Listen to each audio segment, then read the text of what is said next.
તો નમસ્કાર દર્શક મિત્રો, સ્વાગત છે તમારું અમારી યુટ્યુબ ચેનલમાં। તો મિત્રો, આજના વિડીયોમાં આપણે છે 11 ઓક્ટોબરથી લઈને 20 ઓક્ટોબર સુધીના અગત્યના કરંટ અફેર્સના પ્રશ્ન આ વિડીયોમાં આપણે જોવાના છીએ। તો વિડીયોમાં છે શરૂઆતથી અંત સુધી બન્યા રહેજો અને વિડીયો પસંદ આવે તો વિડીયોને લાઈક કરજો અને વિડીયોને તમારા મિત્ર વર્તુળમાં અવશ્ય શેર કરજો। તો ચાલો આપણે વિડીયોની શરૂઆત કરીએ। તો પહેલો પ્રશ્ન છે કે તાજેતરમાં કોણે ગાંધીનગર ખાતે નાણાકીય સેવાઓ વિભાગ દ્વારા સંકલિત રાષ્ટ્રવ્યાપી જાગૃતિ અભિયાન આપકી પૂંજી આપકા અધિકાર શરૂ કર્યું છે? તો આમાં જવાબ આવશે ઓપ્શન બી આવશે, નિર્મલા સીતારમણ છે તેમના દ્વારા છે આ અભિયાન શરૂ કરવામાં આવ્યું છે।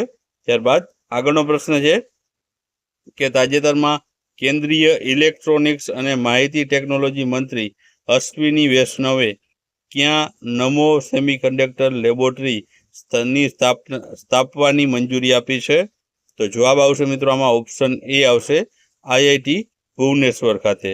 ત્યારબાદ આગળનો પ્રશ્ન છે કે કયા દેશના લેખક લાસ્લો કાસ્બના હોર્કાઈને છે 2025 માટેનો સાહિત્યનો નોબેલ પુરસ્કાર છે એનાયત કરવામાં આવ્યો છે? તો જવાબ આવશે ઓપ્શન સી, હંગેરી દેશના જે લેખકને। ત્યારબાદ આગળનો પ્રશ્ન છે કે ભારતમાંથી કોણ પ્રથમવાર મિસિસ યુનિવર્સ બન્યા છે? તો જવાબ આવશે ઓપ્શન ડી, શેરી સિંહ છે તે પ્રથમ વખત છે મિસિસ યુનિવર્સ બન્યા છે। ત્યારબાદ આગળનો પ્રશ્ન છે કે તાજેતરમાં GSL દ્વારા નિર્મિત 8 અદમ્ય ક્લાસ ફાસ્ટ પેટ્રોલ જહાજોની શ્રેણીમાં બીજું જહાજ ભારતીય કોસ્ટગાર્ડમાં સામેલ થયું તો તેનું નામ શું છે? તો જવાબ આવશે મિત્રો તેનું નામ છે ઓપ્શન બી, અક્ષર તેનું નામ રહેલું છે। ત્યારબાદ આગળનો પ્રશ્ન છે વર્ષ 2025 માટેનો નોબેલ શાંતિ પુરસ્કાર છે તે કોને આપવામાં આવશે? તો જવાબ આવશે મિત્રો આમાં ઓપ્શન એ, મારિયા કોરિના મચાડો છે તેને છે શાંતિ માટેનો નોબેલ પુરસ્કાર એનાયત કરવામાં આવશે। ત્યારબાદ આગળનો પ્રશ્ન આપણે જોઈએ તો ઉત્તર ગુજરાતના આર્થિક વિકાસને વેગ આપવા માટે 9 અને 10 ઓક્ટોબર 2025 દરમિયાન વાઇબ્રન્ટ ગુજરાત રિજનલ કોન્ફરન્સનું આયોજન ક્યાં કરવામાં આવ્યું હતું? તો જવાબ આવશે ઓપ્શન બી, મહેસાણા ખાતે છે આનું આયોજન કરવામાં આવ્યું હતું। ત્યારબાદ તાજેતરમાં કયા રાજ્ય અથવા તો કેન્દ્ર શાસિત પ્રદેશમાં આંતરરાષ્ટ્રીય પર્પલ ફેસ્ટ 2025નું આયોજન કરવામાં આવ્યું છે? તો જવાબ આવશે આમાં ઓપ્શન બી, ગોવા રાજ્યમાં છે આનું જે છે આયોજન કરવામાં આવ્યું હતું। ત્યારબાદ કેન્દ્રીય ગૃહ અને સહકાર મંત્રી અમિતભાઈ શાહે કયા રાજ્યમાં દેશના સૌથી મોટા સાબર ડેરી પ્લાન્ટનું ઉદ્ઘાટન કર્યું છે? તો જવાબ આવશે આમાં ઓપ્શન સી, હરિયાણા ખાતે। ત્યારબાદ આગળનો પ્રશ્ન છે કે વડાપ્રધાન શ્રી નરેન્દ્રભાઈ મોદીના રાષ્ટ્રના પ્રથમ ભાવને ઉજાગર કરતી અનોખી પ્રસ્તુતિ મેરા દેશ પહેલે નો ગુજરાતમાં પ્રથમ શો ક્યાં યોજાયો? તો જવાબ આવશે ઓપ્શન બી, ગિફ્ટ સિટી ખાતે છે આ પ્રથમ શો છે આનો યોજાનો હતો। ત્યારબાદ ભારતના પ્રથમ સેમિકન્ડક્ટર ઇનોવેશન મ્યુઝિયમનું ક્યાં ઉદ્ઘાટન કરવામાં આવ્યું? તો જવાબ આવશે ઓપ્શન એ, હૈદરાબાદ ખાતે। ત્યારબાદ ગુજરાત વિદ્યાપીઠનો 71મો પદવીદાન સમારોહમાં કોણ મુખ્ય અતિથિ તરીકે ઉપસ્થિત રહ્યા હતા? તો જવાબ આવશે મિત્રો આમાં ઓપ્શન સી આવશે, દ્રૌપદી મુર્મુ રાષ્ટ્રપતિ છે તેઓ ઉપસ્થિત રહ્યા હતા। ત્યારબાદ આગળનો પ્રશ્ન છે કે તાજેતરમાં ભારતના રાષ્ટ્રપતિ દ્રૌપદી મુર્મુની ગુજરાતની મુલાકાત દરમિયાન જૂનાગઢના કયા સમુદાય સાથે તેમણે મુલાકાત કરી હતી?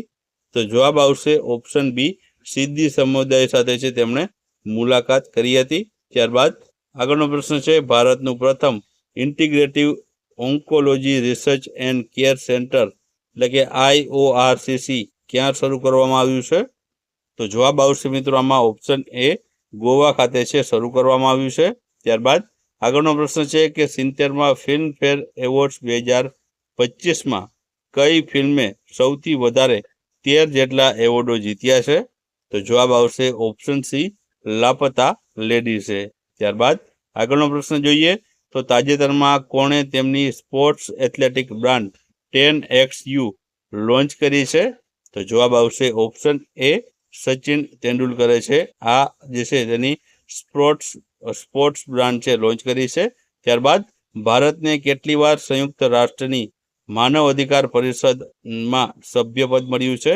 તો જવાબ આવશે 7મી વખત છે તેમને સભ્યપદ મળ્યું છે. ત્યારબાદ દેશના પ્રથમ સહકારી મલ્ટીફીડ કોમ્પ્રેસ્ડ બાયોગેસ પ્લાન્ટનું ઉદ્ઘાટન છે તે ક્યાં કરવામાં આવ્યું? તો જવાબ આવશે ઓપ્શન ડી, મહારાષ્ટ્ર ખાતે છે ઉદ્ઘાટન કરવામાં આવ્યું છે. ત્યારબાદ આગળનો પ્રશ્ન છે તાજેતરમાં ગુજરાતના કયા જિલ્લાને સ્વચ્છતા હી સેવા 2025 માટે શ્રેષ્ઠ જિલ્લાનો એવોર્ડ એનાયત કરવામાં આવ્યો છે? તો જવાબ આવશે ઓપ્શન બી, અમદાવાદ શહેરને. ત્યારબાદ કોંકણ કવાયત ભારતીય નૌકાદળ અને કયા દેશની નેવી વચ્ચે દ્વિપક્ષીય નૌકાદળ કવાયત છે? તો જવાબ આવશે યુકેની. ત્યારબાદ આગળનો પ્રશ્ન છે કે તાજેતરમાં ભારતીય સ્ક્વોશ ખેલાડી શ્રેયા ચિન્નપ્પાએ તેનું કેટલામું પ્રોફેશનલ સ્ક્વોશ એસોસિએશન ટાઇટલ જીત્યું છે? તો જવાબ આવશે 11મા નંબરનું. ત્યારબાદ આગળનો પ્રશ્ન છે કે ગ્લોબલ ફાઇનાન્શિયલ સેન્ટર ઇન્ડેક્સની 38મી એડિશનના રેન્કિંગમાં ગિફ્ટ સિટીએ છે 3 સ્થાનની છલાંગ લગાવી કેટલામું સ્થાન મેળવ્યું છે? તો જવાબ આવશે ઓપ્શન ડી, 43મું સ્થાન છે તેમણે જે છે તે મેળવ્યું છે. ત્યારબાદ હેનલી પાસપોર્ટ ઇન્ડેક્સ 2025ના તાજેતરના રેન્કિંગ મુજબ ભારતીય પાસપોર્ટનો ક્રમ હવે કેટલામો છે? તો જવાબ આવશે મિત્રો ઓપ્શન બી, 85મો ક્રમ છે. મિત્રો તાજેતરમાં જ ત્રીજા ક્વાર્ટરનું છે જે રેન્કિંગ જાહેર કરવામાં આવ્યું છે જેમાં જે છે ભારતનો ક્રમ 85મો રહ્યો છે. ત્યારબાદ આગળનો પ્રશ્ન છે કે તાજેતરમાં કોણે ગોવાની મહત્વાકાંક્ષી કલ્યાણકારી કાર્યક્રમ મહાજે ઘર જે યોજના છે તેને શુભારંભ કરાવ્યો છે? તો જવાબ આવશે ઓપ્શન સી, અમિતભાઈ શાહ દ્વારા. ત્યારબાદ આગળનો પ્રશ્ન છે કે ગુજરાત સરકારના નવા પરિપત્ર મુજબ કોના ઉપયોગ ઓળખના દસ્તાવેજ કે રહેઠાણના પુરાવા તરીકે છે કરી શકાશે નહીં?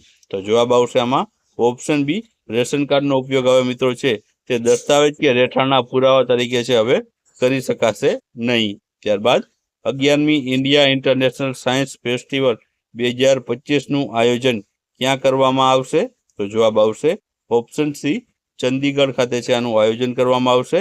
ત્યારબાદ world directory of modern military એકાટની તાજેતરમાં આવેલી રેન્કિંગમાં ભારતીય વાયુસેના છે તે કયા સ્થાન ઉપર છે?